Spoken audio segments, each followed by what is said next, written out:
Hey everyone, and welcome back to the channel. Today we're not just talking about another superhero movie.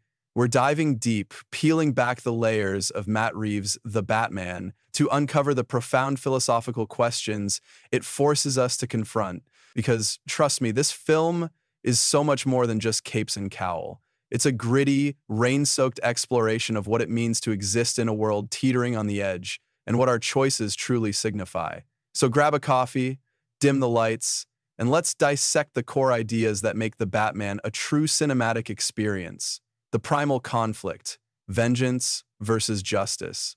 At its very heart, The Batman is an intense, unblinking examination of the age-old tension between vengeance and justice.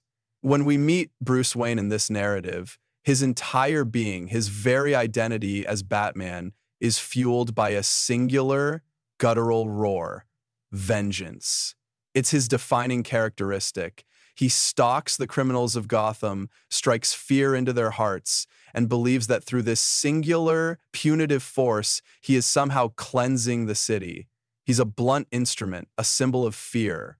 But here's where the film gets truly sophisticated. The Riddler, in a chillingly effective way, doesn't just act as an antagonist, he acts as a dark, distorted mirror to Batman himself. The Riddler's own motives are rooted in a twisted, almost perverted sense of retribution. He takes vengeance to its logical, terrifying conclusion, stripping away any moral restraint that Bruce tries to cling to. This forces Batman to confront a horrifying reflection of his own obsessive drive. It's a masterful stroke of writing that makes Bruce grapple with the unsettling question: am I just like him? Am I just another kind of monster, exacting my own personal vendetta under the guise of saving Gotham? The film, through this chilling parallel, subtly and then quite powerfully, argues that pure vengeance, while perhaps offering a fleeting sense of catharsis, is ultimately a destructive, self-perpetuating cycle.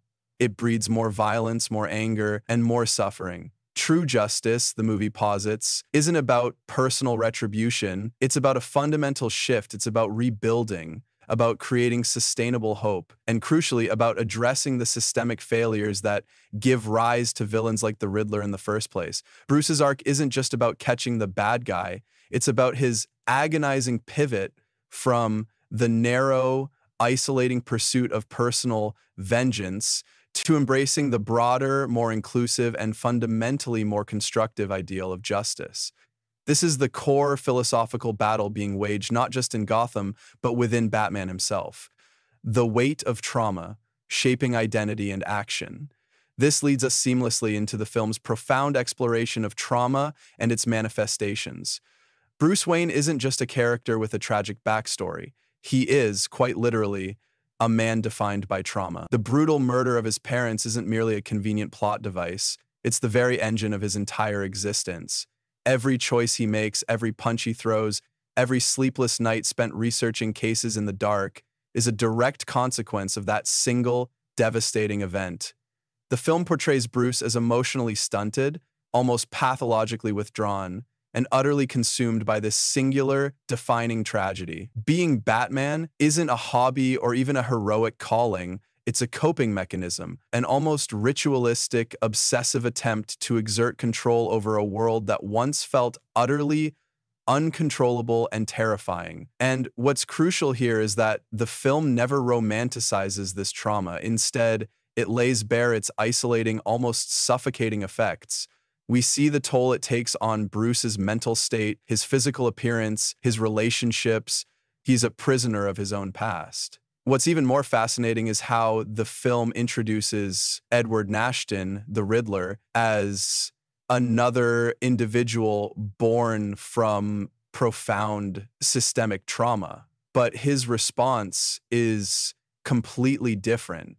He weaponizes his pain to systematically dismantle and destroy. This chilling duality forces the audience to ponder how individual trauma, if left unchecked, unhealed, or misdirected, can either fuel a rigid, albeit violent form of control, as seen in Batman's early days, or explode into utter unbridled destruction, as embodied by the Riddler.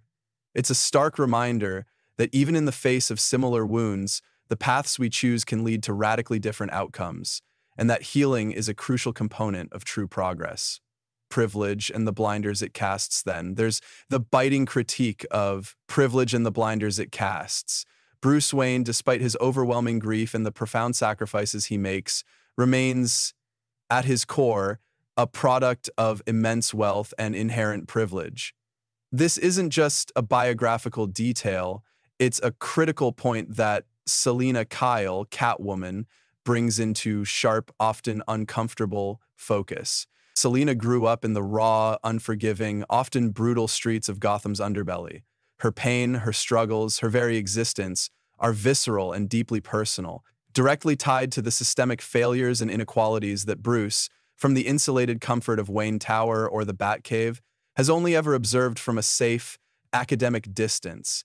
The film, subtly but powerfully, critiques the very notion of a wealthy savior who can simply swoop in clad in expensive armor and fix things without truly understanding the lived experiences, the desperate realities of those he claims to save. Selina's interactions with Bruce are more than just flirtations. They are direct challenges. She forces him to confront his own insulated reality, to acknowledge that vast sums of money or brute force, while powerful, cannot ultimately rectify Gotham's deep-seated moral decay or its social fracture. True, lasting change, the movie argues, demands something more profound. It requires empathy, genuine connection, and a grassroots understanding of communal struggle, qualities that privilege, by its very nature, often obscures or makes difficult to access. It's a vital philosophical reminder that effective change must stem from genuine understanding, not just a distant desire to help. The journey, from isolation to hope. And finally, the Batman is profoundly concerned with the journey from utter isolation to the glimmer of connection and hope. Bruce begins this narrative as a figure of profound isolation. He operates exclusively in the shadows, not just from the criminals he hunts, but from the very citizens he's meant to protect. His emotional world is as bleak and devoid of light as Gotham's perpetual gloom. The film's visual language, the constant downpour, the oppressive darkness, the claustrophobic angles, perfectly mirrors this overwhelming sense of despair and profound isolation that defines both Bruce and the city itself. However, through his complex and often uncomfortable interactions, particularly with Selina, Bruce begins to crack. The rigid shell of vengeance starts to show fissures. He starts to understand slowly, painfully, that while fear might be an effective weapon against criminals in the short term, it absolutely cannot inspire genuine change or rally a broken, cynical populace in the long run. The realization, uttered in a quiet, almost vulnerable moment, that people need hope isn't just a simple line, it's a monumental philosophical turning point for his character. It marks his profound shift from a solitary, punitive figure to someone who grasps the absolute necessity of inspiring collective action, of providing a beacon, however small, however flickering, for a city steeped in utter despair. His evolution isn't about becoming a happy superhero. It's about acknowledging the fundamental human need for connection and shared purpose. It's a powerful, deeply human message that resonates long after the credits roll. And that, my friends, is just scratching the surface of the philosophical richness embedded within The Batman. It's a film that demands multiple viewings, each time revealing new layers of its profound insights into human nature, trauma, justice, and the perpetual struggle between darkness and light. What were your biggest takeaways from the film? Did Bruce truly find hope by the end, or is he still grappling with the shadows of vengeance? Let me know your thoughts in the comments below. I love reading your insights. If you enjoyed this deeper dive, please consider hitting that like button, sharing the video, and of course, subscribing to the channel for more philosophical breakdowns of film and culture. Until next time, keep exploring the stories that make us think.